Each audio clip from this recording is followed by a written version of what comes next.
En un mundo cada vez más tensionado por las disputas entre China y Estados Unidos, Brasil logra la hazaña de equivocarse con ambos lados al mismo tiempo cuando se trata de política exterior.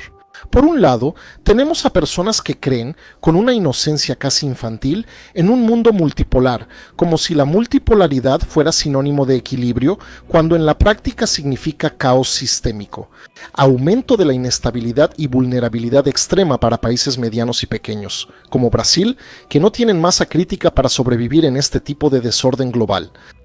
Por otro lado, un grupo compuesto principalmente por personas de derecha, sin proyecto, pragmatismo ni estrategia, reaccionando por impulso, actuando por emotividad y permaneciendo atrapados en visiones anticuadas, confundiendo el fanatismo ideológico con el objetivo nacional, dejando al país a merced de cualquier potencia mínimamente organizada. La gente multipolar, aunque se equivoque sobre el sistema internacional, al menos intuye la necesidad de diversificar relaciones exteriores.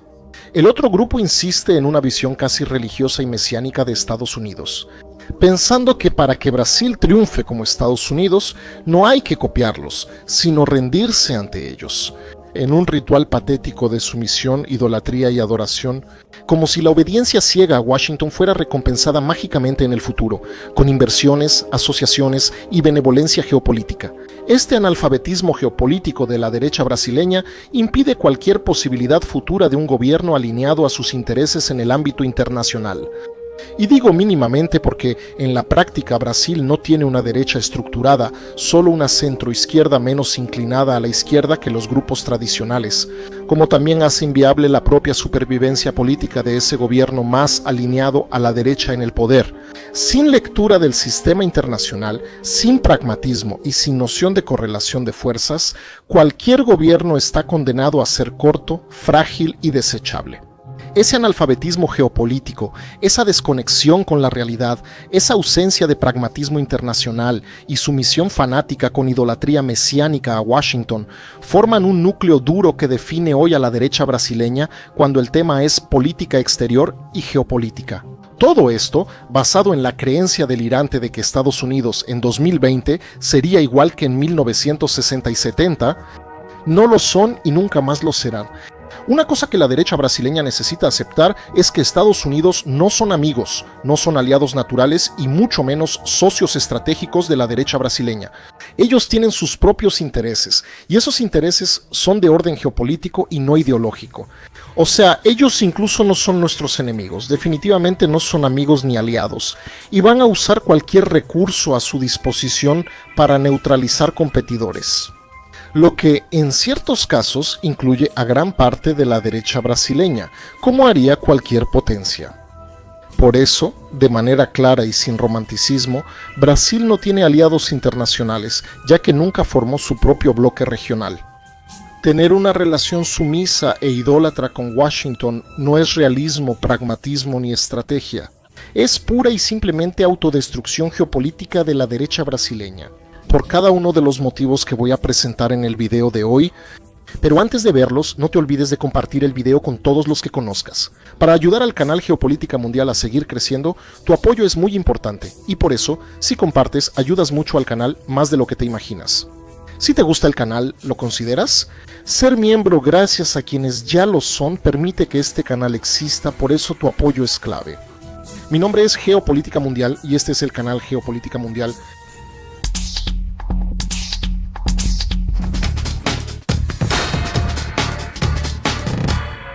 Estados Unidos históricamente ha abandonado a sus aliados.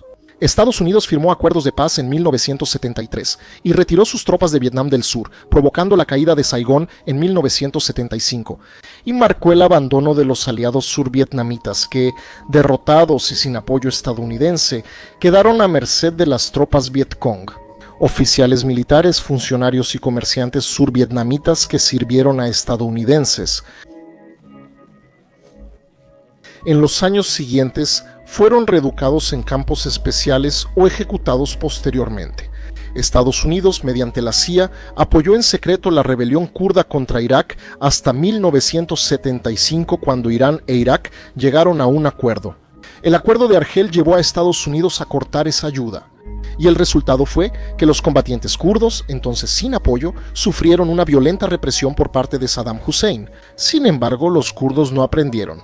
En 1991, tras la Guerra del Golfo, Estados Unidos impulsó levantamientos kurdos y chiitas en el norte de Irak contra Saddam Hussein, pero no les advirtieron, aún sabiendo cuándo el régimen iba a reprimir brutalmente a los insurgentes, incluso usando armas químicas, lo que generó otra percepción de abandono kurdo. Pero no termina ahí, porque los kurdos hasta parecen la derecha brasileña. Tras la guerra de Irak de 2003, volvieron a separarse y se aliaron con Estados Unidos. En 2019, en Siria y el norte de Irak, el gobierno de Trump retiró las tropas de la región, abriendo camino para la ofensiva turca que eliminó a varias de las milicias kurdas que luchaban en la región y que también terminaron siendo víctimas de Al-Qaeda. Estados Unidos se retiró de Afganistán tras 20 años de guerra. Esa evacuación caótica de Kabul dejó atrás a miles de afganos que ayudaron a las fuerzas estadounidenses durante el periodo de ocupación y que ahora sabían que serían arrestados. Imágenes de multitudes intentando desesperadamente huir ilustran el sentimiento de traición de estos aliados. Registros oficiales e investigaciones históricas confirman la recurrencia de retiradas que dejan a los aliados utilizados expuestos a represalias. Por ejemplo, documentos del Congreso de los Estados Unidos y el Comité Pike de 1975 revelaron años de apoyo secreto. Henry Kissinger justificó ante el legislativo estadounidense la cesión repentina de la ayuda a los kurdos iraquíes en 1975, diciendo que la acción secreta no debe confundirse con trabajo misionero, admitiendo fríamente que las operaciones secretas obedecían a intereses, no a compromisos morales. La derecha brasileña aún no ha aprendido esto sobre Estados Unidos.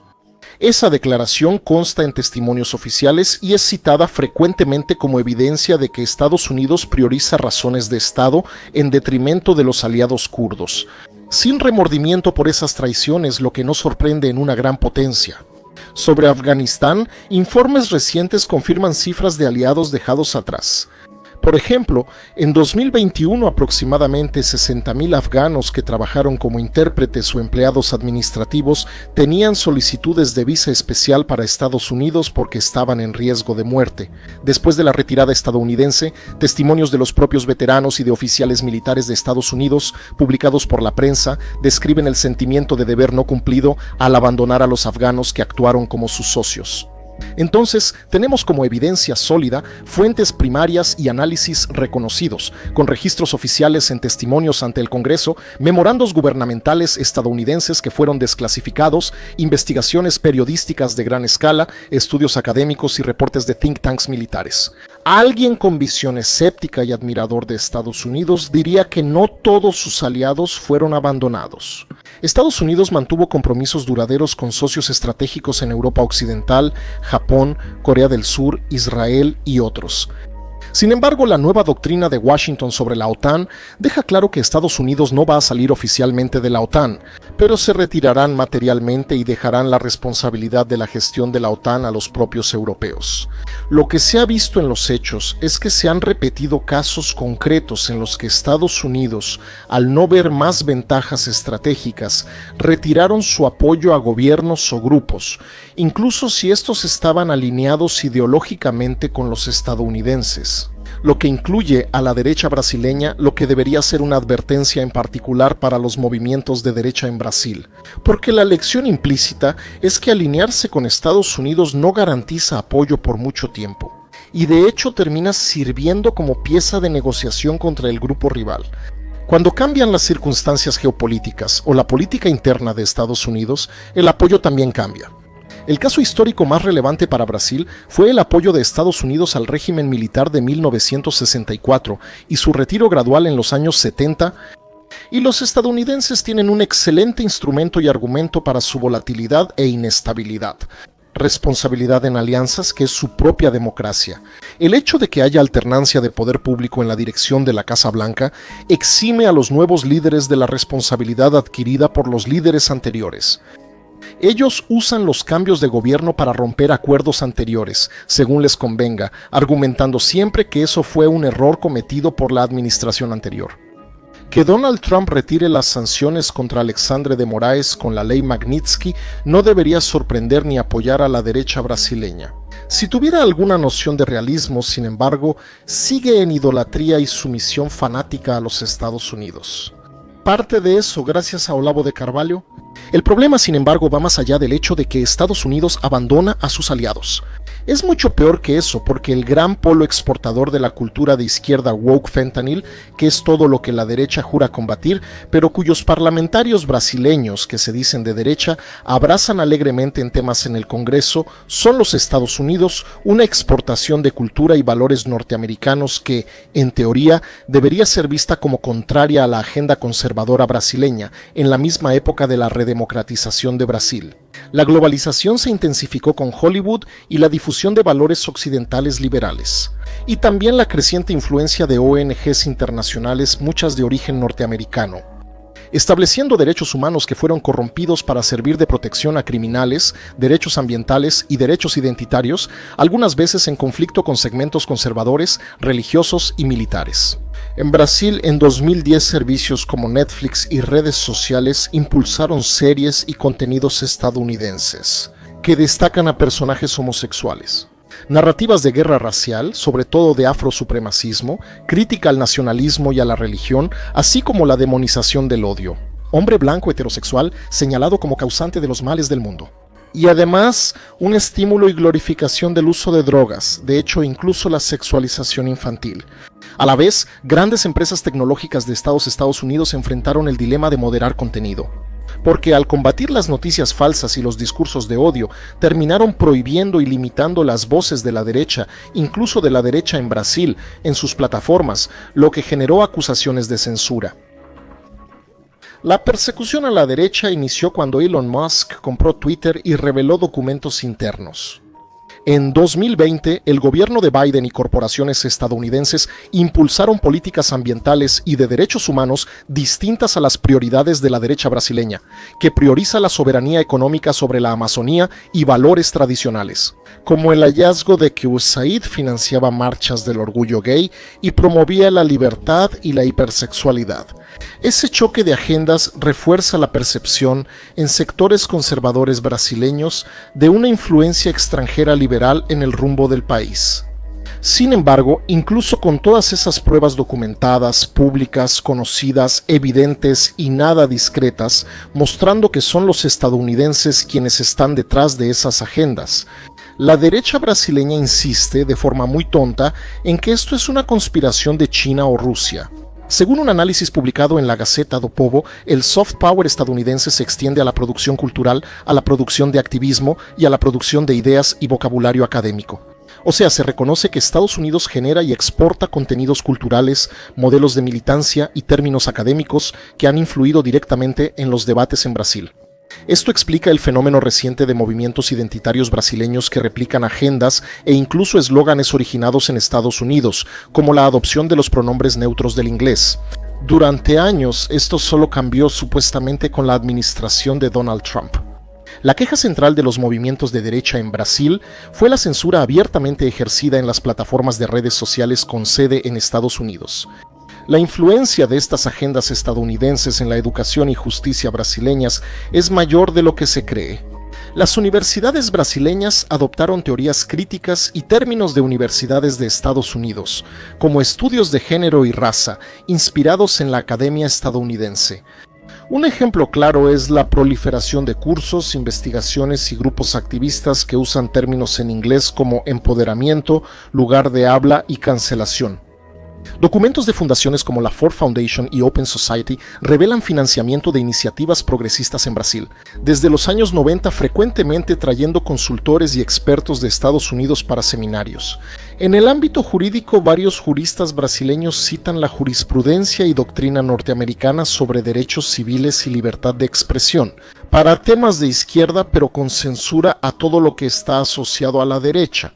Y todavía sobre la Agencia de los Estados Unidos para el Desarrollo Internacional, en 2024, desembolsó millones de dólares en proyectos ambientales y apoyo a pueblos indígenas en la Amazonía de Brasil.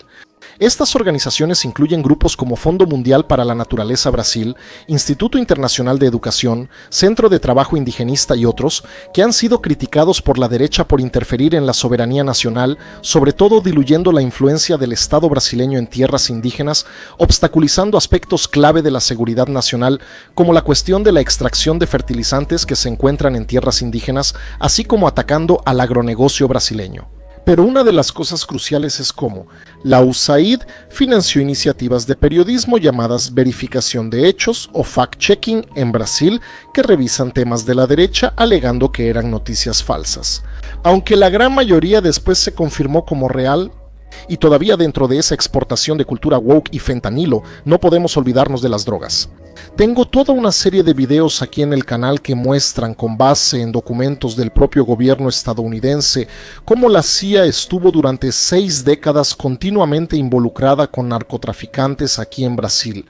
Gracias a Olavo de Carvalho y al libro Red Cocaine, escrito por un exagente de la CIA que se hizo viral entre la derecha brasileña. La derecha insiste en que el narcotráfico es fruto de una conspiración comunista soviética, cuando en realidad el involucramiento de las milicias comunistas latinoamericanas con el narcotráfico solo ocurrió a partir de los años 80, cuando se acabó el financiamiento que venía de la Unión Soviética y entonces buscaron otras fuentes de ingresos.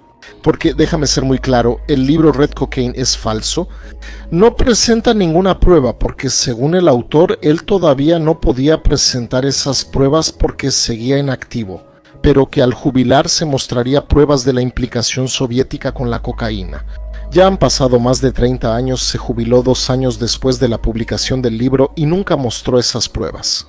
Por otro lado, documentos del Senado estadounidense, investigaciones administrativas y procesos judiciales del propio estadounidense prueban de manera concluyente la implicación de la CIA con el narcotráfico, aunque nunca quedó claro el grado de su implicación ni la relación documentada entre la CIA y el tráfico de drogas. En los años 70, durante la guerra de Miatiná en el sudeste asiático, se reveló que la CIA colaboró con tribus y milicias en la producción de opio. La aerolínea propiedad de la CIA, Air America, fue acusada de transportar opioides en Laos para apoyar a aliados locales. Y aunque la CIA negó el apoyo directo, nunca negó saberlo ni que intentó hacer algo al respecto. Por el contrario, dejaron intencionalmente que el flujo de drogas continuara, porque eso financiaba a esas unidades anticomunistas. En los años 80, la crisis de los contras en Nicaragua y el tráfico de cocaína apoyó a guerrillas de derecha como los contras contra el gobierno sandinista en Nicaragua. Investigaciones del gobierno de Estados Unidos, como el Comité Kerry y el informe Skinner del Senado, documentaron que contras y sus proveedores participaron en el tráfico de cocaína hacia Estados Unidos y que las autoridades de la CIA eran favorables a la idea de usar dinero del narcotráfico para financiar a los contras. En 1985, informes internos del gobierno estadounidense ya indicaban que aviones operados por los contras, comprados por la CIA y con pilotos de la CIA, eran usados para llevar drogas a Estados Unidos. Y, a pesar de las advertencias y avisos de que eso estaba sucediendo, la CIA simplemente decidió no hacer nada al respecto, porque estaba priorizando el objetivo antisandinista. Esto se intensificó en Panamá y Colombia cuando el general Manuel Noriega, narcotraficante, fue informante y aliado de la CIA por años. En los años 80, Noriega colaboró con la inteligencia de Estados Unidos mientras facilitaba el tráfico de cocaína del cartel de Medellín. En 1989, tras presión pública y desacuerdos con Noriega, Estados Unidos invadió Panamá y lo arrestó. Un apoyo que se repitió con los cárteles en Colombia. De hecho, las investigaciones de la época mencionaron que incluso los grandes cárteles de Medellín y de Cali crecieron con el apoyo indirecto de la CIA. ¿Y no directamente? Pon mucha atención, porque ellos no se involucraban directamente, pero entorpecían las operaciones del FBI, la Administración de Control de Drogas y las autoridades colombianas cuando estos iban a realizar alguna operación contra los cárteles. En los años 80, durante la guerra en Afganistán y Pakistán contra la Unión Soviética, la CIA financió y armó a guerrilleros en Jarradín para combatir la ocupación soviética. Los informes indican que en ese periodo la frontera entre Afganistán y Pakistán se volvió un gran productor de heroína, con aliados locales como cómplices. Exdirectores de la CIA admitieron después que combatir el narcotráfico habría dificultado las operaciones contra los soviéticos. Charles Cogan admitió diciendo que hubo consecuencias en términos de drogas. Sí, pero nuestro objetivo principal se cumplió. Él era el propio jefe de la CIA en la operación Afganistán. En 1996, el periodista Gary Webb reveló vínculos entre traficantes de cocaína en California, los Contras y la epidemia de crack en Estados Unidos.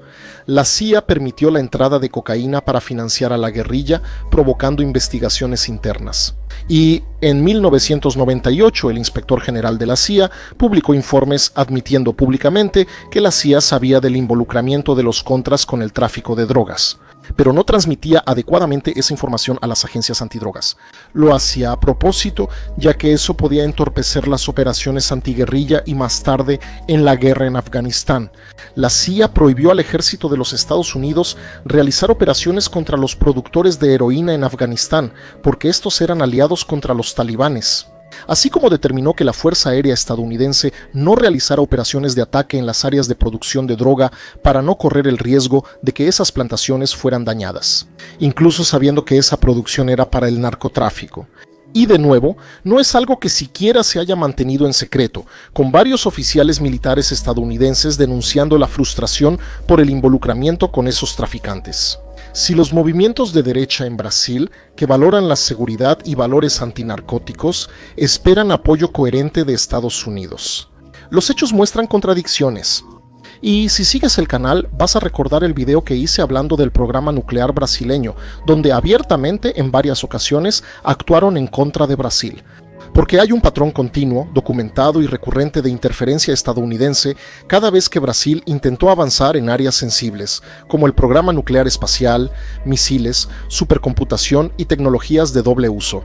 Desde los años 50, Washington observa con cautela cualquier movimiento brasileño que sugiera autonomía estratégica. La negativa de Brasil al Tratado de No Proliferación Nuclear en 1967 causó preocupación. El Acuerdo Nuclear Brasil-Alemania de 1975 marcó un punto de inflexión, ya que documentos desclasificados muestran que Kissinger, Ford y Carter presionaron a Alemania para limitar o cancelar la transferencia de tecnologías de enriquecimiento y reprocesamiento a Brasil. El patrón se repitió en el programa espacial desde los 80, cuando Brasil empezó a desarrollar su vehículo lanzador de satélites y consolidar Alcántara como base estratégica. Estados Unidos mostró preocupación por el posible uso militar de tecnologías tras la negativa de Brasil de unirse al régimen de control de misiles. En 1987, Washington restringió el acceso de Brasil a componentes y software aeroespaciales. En los años 1992, cables filtrados por Wikileaks revelan que Estados Unidos limitó la cooperación Brasil-Ucrania en el proyecto Ciclón 4, provocando que Brasil perdiera 2 décadas en una asociación fallida y presionando a Kiev para no transferir conocimiento crítico. Y en 2000, el acuerdo de salvaguardias, firmado por Fernando Enrique Cardoso y Clinton, reforzó esa asimetría. Al imponer áreas exclusivas para estadounidenses en la base de Alcántara, prohibir el acceso de Brasil a tecnologías y dar poder de veto sobre países interesados en lanzamientos, el acuerdo de salvaguardias de 2019 reactivó los lanzamientos comerciales, pero mantuvo restricciones similares. Paralelamente, persistieron restricciones estadounidenses en sectores sensibles, vetos a sistemas avanzados en aviones de combate, reticencia a liberar el código fuente, presiones sobre asociaciones tecnológicas con China y oposición diplomática a iniciativas brasileñas de enriquecimiento por láser. Ahora suma eso al episodio revelado por Snowden de espionaje de la Agencia de Seguridad Nacional contra Petrobras y organismos del sector energético, evidenciando el interés de Estados Unidos en información estratégica de Brasil. En el caso nuclear, claro, archivos diplomáticos de Estados Unidos prueban sin discusión que hubo una acción deliberada para impedir avances brasileños en el campo espacial. La documentación comprueba acciones para limitar y condicionar el programa brasileño en su conjunto. Los registros oficiales, informes de inteligencia y filtraciones diplomáticas muestran un comportamiento hostil consistente de Estados Unidos a lo largo de más de medio siglo contra Brasil. Y no lo olviden, como Biden enfatizó la oposición al gobierno estadounidense. No estoy defendiendo a Bolsonaro, pero estoy mostrando cómo el gobierno estadounidense, en caso de duda, apoyó al Partido del Trabajo por las cuestiones medioambientales y el tema de los derechos humanos. Tras la victoria de Lula, Estados Unidos fue de los primeros en reconocer el resultado y felicitarlo. Aunque la derecha brasileña celebra que eso cambió con la elección de Trump, no olviden que es precisamente esa alternancia de poder en Washington la que sirve de blindaje para que esos estadounidenses apoyen a quien ellos quieran. Y lo mismo se aplica a la izquierda, pero como la izquierda de por sí ya desconfía de Estados Unidos, logra maniobrar de manera más eficiente.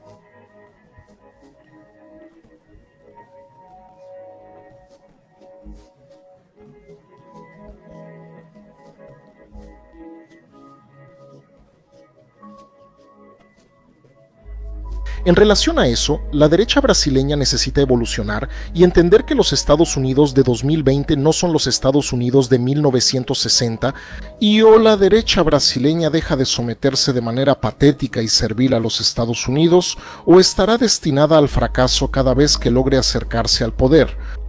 Podemos y debemos copiar a los Estados Unidos en muchas cosas que los convirtieron en esa superpotencia. Pero para eso no debemos pensar que ellos van a ayudar a Brasil o que nos van a recompensar por una sumisión vergonzosa. No existen amigos ni aliados para Brasil. Brasil nunca intentó formar su propio bloque. Eso es lo que debería entender la derecha brasileña, pero creo que ahora probablemente ya es demasiado tarde.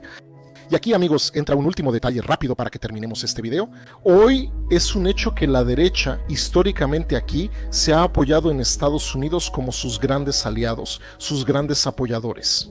En una idolatría ciega, insisto, debemos imitarlos en lo que los hizo grandes potencias. Pero eso no significa un alineamiento, una sumisión incondicional, como ha sido recurrente aquí en la derecha brasileña. La izquierda, aunque tampoco tenga una gran estrategia, tiene una gran ventaja sobre la derecha. En Brasil, es el hecho de que tuvo una interlocución mucho mayor, mucho más profunda, positiva y mucho más variada en todo el mundo. Al final de cuentas, también tenemos que considerar que el gobierno del Partido del Trabajo estuvo mucho más tiempo en el poder que el gobierno de Bolsonaro. Pero mientras tanto, ellos hablaron repetidamente con muchos más líderes mundiales, se acercaron a muchos más países, algo que el gobierno de Bolsonaro no hizo. Bolsonaro primero criticó a China y después a países de Oriente Medio, y fracasó al intentar acercarse a Estados Unidos y Europa que los rechazaron. El único país que realmente se acercó a Brasil y que le interesaba a Brasil fue Israel. Fuera de eso, los demás países le dieron la espalda a Brasil, aunque algunos intentaron acercarse. Pero, por factores ideológicos, factores idealistas incompatibles con la realidad, el gobierno de Bolsonaro terminó aislándose. Y en ese sentido es importante para la derecha darse cuenta de cómo la política interna termina estando atada a la política externa, algo que todavía no le ha quedado claro a la derecha. La izquierda, de nuevo, por haber estado más tiempo y haber tenido más flexibilidad y una estrategia en ese sentido, terminó teniendo más amigos en el escenario internacional que la derecha que estuvo ahí no tan poco tiempo, ¿verdad? Aunque no voy a decir que Bolsonaro es de derecha, porque definitivamente no sería en el sentido literal de la palabra derecha, pero ¿entienden? Es importante entender cómo la política interna se vincula con la externa en temas geopolíticos. Pero la derecha parece no querer ver ni aprender. Prefiere seguir demonizando a China, países de Medio Oriente y manteniendo una sumisión ciega a Estados Unidos. Y eso va a tener un precio muy alto. Gracias a todos, espero que les haya gustado, no se olviden de compartir este video para ayudar al canal Geopolítica Mundial a seguir creciendo. Su apoyo es fundamental para que el canal siga, ya que sin él no existiría. Un abrazo y hasta el próximo video.